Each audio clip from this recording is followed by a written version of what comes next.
Burnout introduced us to a world of high-speed racing and awesome crashes. Burnout 2 Point of Impact took it to a whole new level and put a bigger focus on the crashing. I think Burnout 2 is where the series started to take shape, but it's the next game that defined the series. Developed by Criterion Games and published by EA, Burnout 3 Takedown was released for PlayStation 2 and Xbox in September 2004. For this review, I played the Xbox version. This is another entry with a fantastic title. How do you follow up an awesome name like Burnout 2 Point of Impact? You call the next one Burnout 3 Takedown. According to the internet, the developers drafted several different subtitles before deciding on Takedown. Burnout 3 Fuel Injection. That's not bad. Burnout 3 Crash and Burn. That one's a little on the nose. Burnout 3 Seek and Destroy. That sounds pretty awesome, the Metallica edition. Then there was Burnout 3 See You in Hell. That's certainly ridiculous, but kinda cool. Ultimately, I think they made the right choice with Takedown. It's the best fit, and it sounds great. Now let's take a look at Burnout 3 Takedown and see why it's considered one of the best games in the series.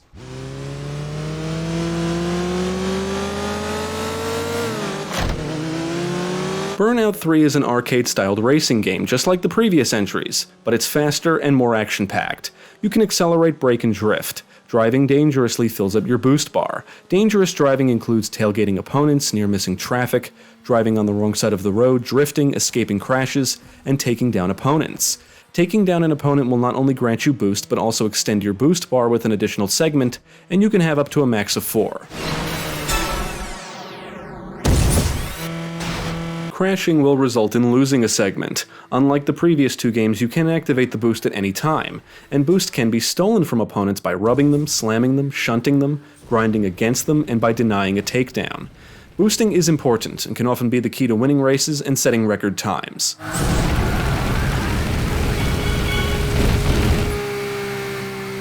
Burnout 3 features an incredible sense of speed and impressive destruction, making for one of the most exhilarating and addictive racing games I've ever experienced. As the name implies, takedowns are a big part of the game. You not only want to beat your opponents, you want to destroy them. You want to ram into them, causing them to crash into buildings, traffic vehicles, and pillars, and watch parts of their vehicle come flying off as they roll along the road, causing a pileup of traffic vehicles. One of the more unique takedown types is the aftertouch takedown. When you crash, you can enter impact time and steer your wreckage to get in the way of incoming opponents. And if they crash into your wreckage, it's considered an aftertouch takedown.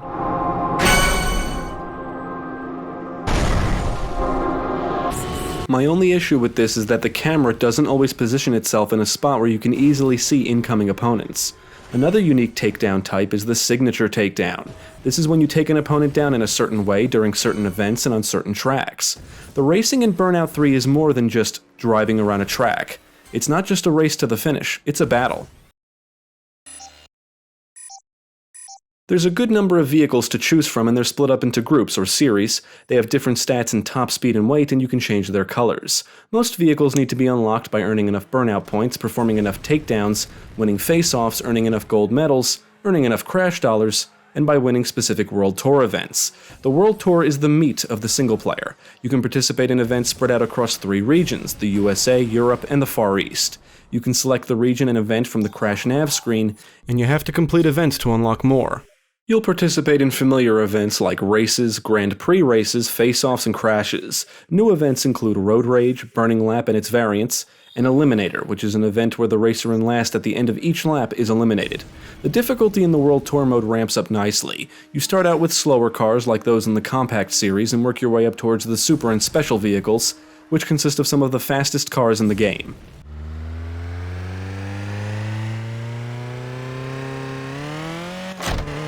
The Burning Lap event is where you race around a track as fast as you can in an effort to beat the record time. The Preview Lap event is similar, except you get to drive a vehicle you haven't unlocked yet. And many of the special events are also similar, except you'll earn a postcard as a reward for earning the gold medal. Burning Lap and its variants are the only events in the game I don't really care for. You basically need to boost all the way around the track, and one crash can be the difference between earning the gold or silver medal. The event itself is fine, I'm just not good at it. But my main reason for not liking it is because it's nowhere near as exciting as the other events.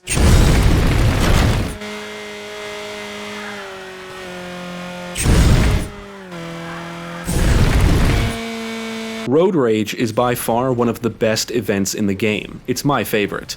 The objective is to take down as many opponents as you can within the time limit. The AI will try to take you down, and what makes it more challenging is that your vehicle takes damage, and if you crash enough times, you're done and the event is over. It's very action-packed and intense.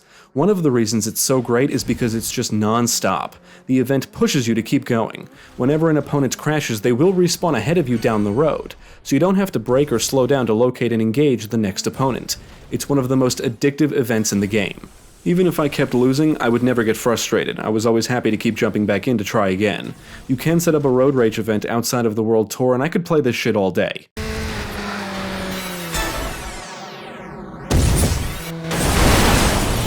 Crashing has always been one of the highlights of the series, but in Burnout 3, it's a focal point.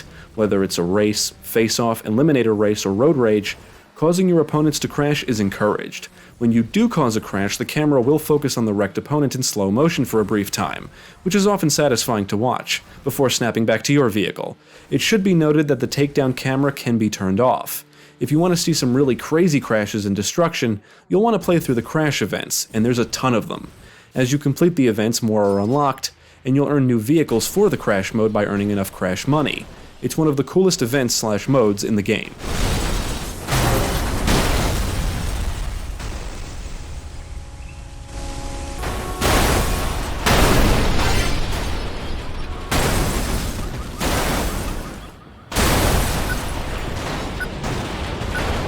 Just like in the previous game, the goal of each crash event is to drive into traffic vehicles and cause as much destruction as possible. Each one is like a puzzle, and some zones or junctions include ramps. You want to crash into the right vehicle, in the right spot, at the right angle, and at the right time. And of course, you can steer your wreckage after the initial crash. If you did it correctly, traffic vehicles will start crashing into each other, and after enough have crashed, you can activate a crash breaker, which is when you blow up your vehicle to cause more destruction. There are pickups scattered around each crash zone, like boosts, bonus cash, cash multipliers, and crash breakers. There's also heartbreakers, which cut your score in half. You want to stay away from those. It's the multipliers you want to go for. Unfortunately, like the crashes in the other events, the cash camera here doesn't always position itself in ideal spots, which can negatively affect your crash breaker. Crash breakers not only cause more destruction, but also give you another chance to steer your wreckage. You may miss a pickup during the initial crash or land near one, and the crash breaker gives you another chance to get it.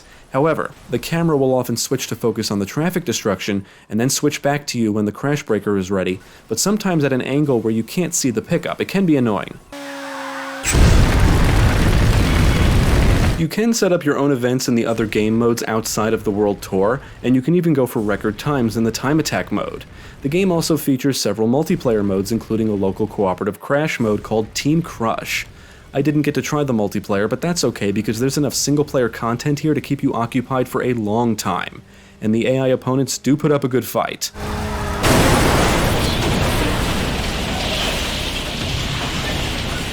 Rubber banding is present, which is to be expected. It's one of the reasons the races are so exciting. Plus, AI opponents are very aggressive. They will ram and slam into you on purpose, and while you're trying to avoid their attempts at running you off the road, you also have to avoid traffic vehicles and other obstacles. Most of the time, an opponent is not too far behind you no matter how well or fast you drive. In the later events with the faster vehicles, if an AI opponent passes you, they can sometimes gain a significant lead, making it feel like it's impossible to catch up. If I lost the lead race or event, it was usually my own fault, but the AI can sometimes exhibit cheap behavior. It was only during one face-off that I would say the game really fucked me, and it was very noticeable. I maintained the lead for most of the race, and during the last lap, shortly before reaching the finish line, my opponent blew past me, seemingly out of nowhere, and I immediately began boosting but couldn't catch up, and I lost. It was absurd. This was the only time I felt cheated out of a win by the AI.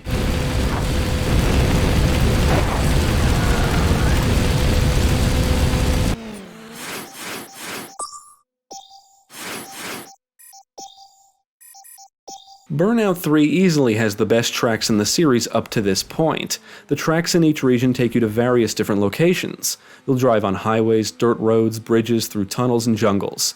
There's a nice mix of urban and rural locations, and traffic vehicles will populate the roads. There's also all kinds of little objects you can drive into that will scatter on the roads, like cones and signs, among other things. There are no weather effects, but some tracks appear to be set in different seasons. The tracks contain a lot of detail, making each location stand out. You'll drive past storefronts, advertisements, different signs, and the only thing missing is pedestrians roaming around. Running over pedestrians would have been awesome.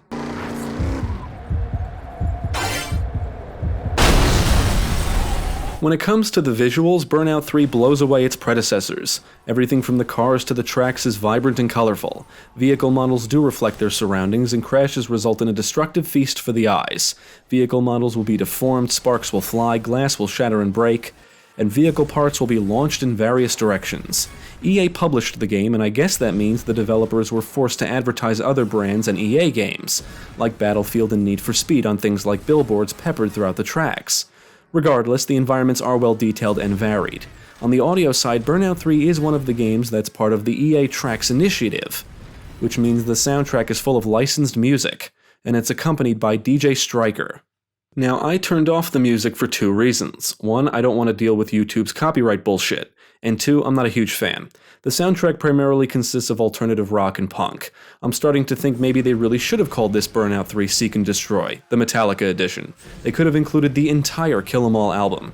You can turn off individual songs, and the Xbox version does support custom soundtracks, so that's pretty cool.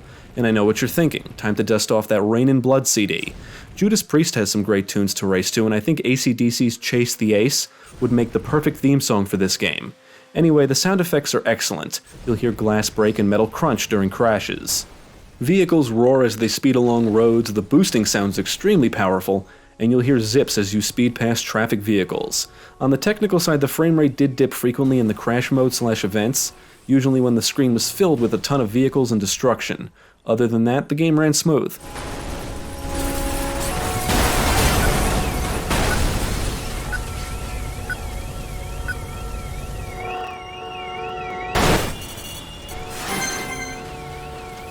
I had an incredible time with Burnout 3.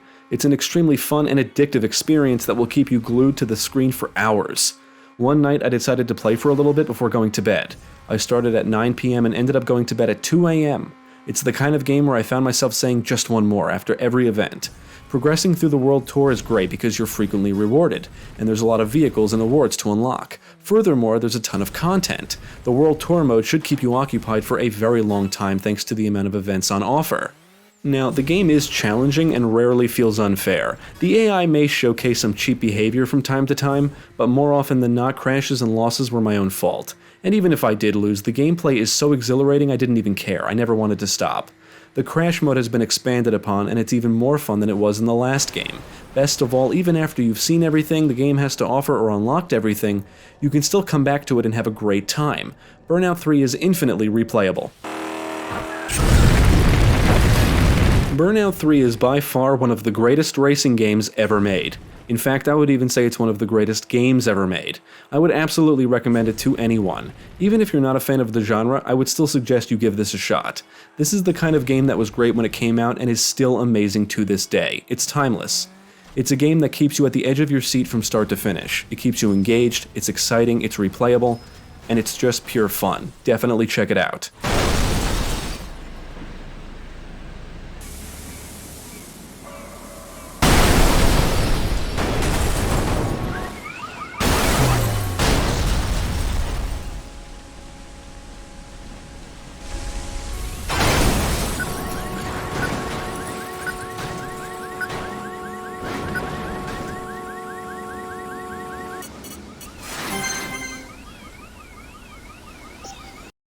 Thank you for watching. If you enjoyed this video, check out the rest of our channel, follow us at the links below, and you can also support us on Patreon.